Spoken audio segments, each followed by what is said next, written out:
हमारी माताएं, हमारी बहनें, हमारे बुजुर्ग, हमारे युवा, हमारे भाई जो सभी 11 बजे के बैठे हैं भूखे प्यासे, मैं आप लोगों के चरणों में प्रणाम करता हूँ और सत सत नमन भी करता हूँ कि आप एक ऐसे समाज से हैं जो समाज तपस्वी है, जो समाज योगी है और जो समाज शुरू से ही हिंदू धर्म के लिए रक्षा करता आया है। आप वे भगवाधारी हैं, आपको एक नहीं, आप तो 1 महीने भी भूखे प्यासे रखे अपने भाई नायब सिंह सैनी के लिए एक के घर जाकर के एक के बंदे से मिलकर नायब सैनी बन के, आप खट्टर साहब बन के, मोदी साहब बन के हमने क्या करना है?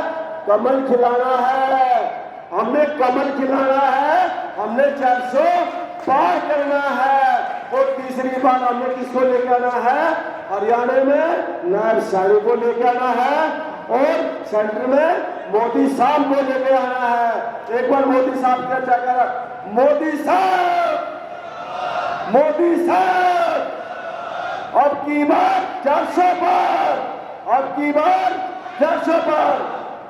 अगर मैं भारतीय जनता पार्टी के गुण, उनके काम की मैं व्याख्या करूंगा तो मुझे कम से कम एक मिलना चाहिए, क्योंकि मैं एक सैनिक हूं। मैंने बिल्कुल बारीकी से सब कुछ देख रखा है। 2008 में पोस्टिंग था JNK में, क्योंकि सेना में वे भर्ती होते जो मिडिल क्लास के हैं। और मैं 2018 में भी पोस्टिंग था, मैंने वो भी सीन देखा है। अगर दुश्मन की एक गोली आई तो हिंदुस्तान का सिपाही हजारों गोली मार के सांस लेता, इससे पहले सांस नहीं लेता। नहीं तो वही कांग्रेस का जमाना था जहां पर हमारे सैनिकों की डेड बॉडी भी नहीं मिलती थी, हमारी गर्दन काट ली जाती थी। और आज ये है भगवा है, सांस नहीं काटता। पाकिस्तान की तो औकात क्या है? चाइना को देख ले, हमारे सैनिक भगा भगा कर पीटते हैं। नहीं तो वही चाइना था, हम हाथ जोड़ते रहते थे, नहीं भाई हमारी जमीन में कब्जा करता रहता था और हम पीछे हटते रहते थे। आज अब क्या हो रहा है? हिंदुस्तान पीट रहा है और चाइना आगे भाग रहा है। आज कौन सा राज आ गया? भगवा का राज आ गया, मोदी साहब आ गया। आज हमारा जो डंका है पूरे विश्व में भाग रहा है। हमारी जो सेना है विश्व की सबसे बड़ी, सबसे ताकतवर सेना हमारी है। अब रोड देख लो, 370 देख लो। जब एक नेता क्या कहते थे, अगर 370 को हाथ लगा दिया तो चल जाओगे, वे नेता ही गुम हो गए। और आज हमारा JNK में तिरंगा फहरता है, तिरंगा फहरता है। ये किसकी देन है? ये मोदी साहब की देन है, मोदी साहब की। इसलिए हिंदुस्तान को लगातार 50 साल हमने क्या चाहिए? ये बकवास सरकार चाहिए, ये जोगिया सरकार चाहिए, ये जोगिया सरकार चाहिए हमने अगले 50 साल तक भी। क्योंकि हिंदुस्तान पहले सोने की चिड़िया थी, ये भगवा ही दोबारा सोने की चिड़िया बना सकता है। और सबसे मोदी साहब से हम खुश क्यों हैं?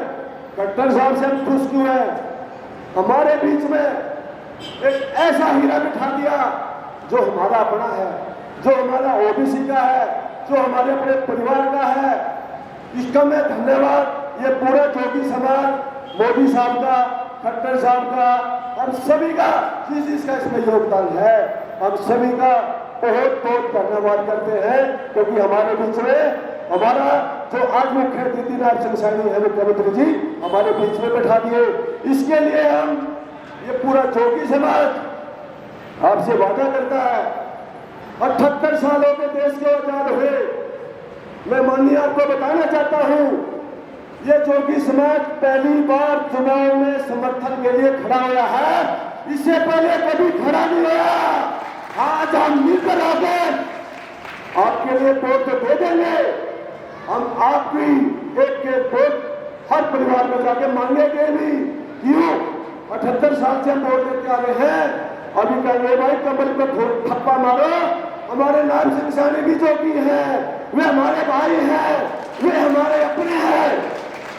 मैं आपको एक और बताता हूं, ये मुहिम पिछले 2 महीने से चल रही है। हमने उत्तराखंड में भी प्रोग्राम किया, चौकी समाज में समर्थन दिया। हमने 19 तारीख को जो चुनाव थे, अभी जो चुनाव थे, हमने संकल्प ले लिया पूरे चौकी समाज में, जितने भी हमारे सांसद जहां जहां खड़े हो रहे हैं, हरियाणा में प्रस्तुत सांसदों को पूरा समर्थन दे रहे हैं।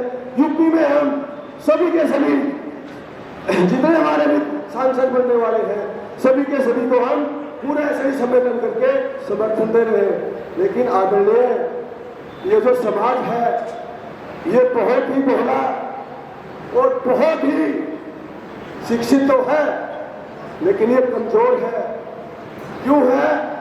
क्योंकि देश को आजाद हुए 78 साल हो गए, आज तक किसी भी राजा ने, जो हरियाणा का राजा बनता है, मुख्यमंत्री बनता है, इस समाज को सम्मान नहीं दिया, न राजनीति में दिया, न संगठन में दिया। ये समाज इतना पिछड़ा हुआ है, क्यों पिछड़ा हुआ है?